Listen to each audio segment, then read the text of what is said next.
Hello friends, இந்த வீடியோல சிவப்பு மிளகாய் சட்னி எப்படி செய்யுதுன்னு பார்க்கலாம். இதுக்கு 15 சிவப்பு மிளகாயை இந்த மாதிரி சாப் பண்ணி வச்சிருக்கேன். இது கூட 20 பூண்டு பற்களையும் வந்து ஒண்ணும் பாதியமா கட் பண்ணி வச்சிருக்கேன்.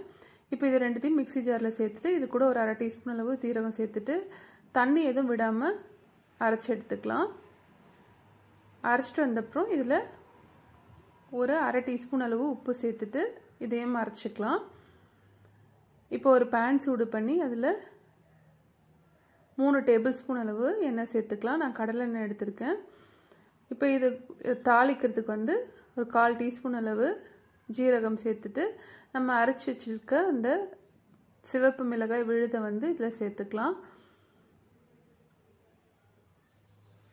இந்த விழுது சேர்த்த அப்புறம் ஒரு 5 நிமிஷம் சிம்லயே வச்சு இப்படி வதக்கி விட்டுக்கோங்க.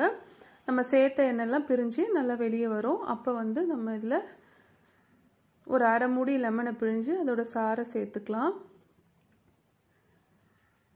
சேர்த்துட்டு நல்லா மிக்ஸ் பண்ணி வச்சுக்கலாம். இந்த மாதிரி செய்யற சட்னி வந்து 1 மந்த் வரையும் நம்ம வச்சுக்கலாம். கெட்டே போகாது நமக்கு.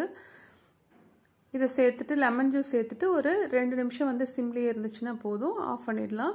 நம்மளோட சிவப்பு மிளகாய் சட்னி ரெடி ஆயிடுச்சு. இது வந்து இட்லி, தோசை, சப்பாத்தி எதுக்கு வேணா நம்ம தொட்டுக்கலாம். ரொம்ப டேஸ்டா இருக்கும். ட்ரை பண்ணி பாருங்க.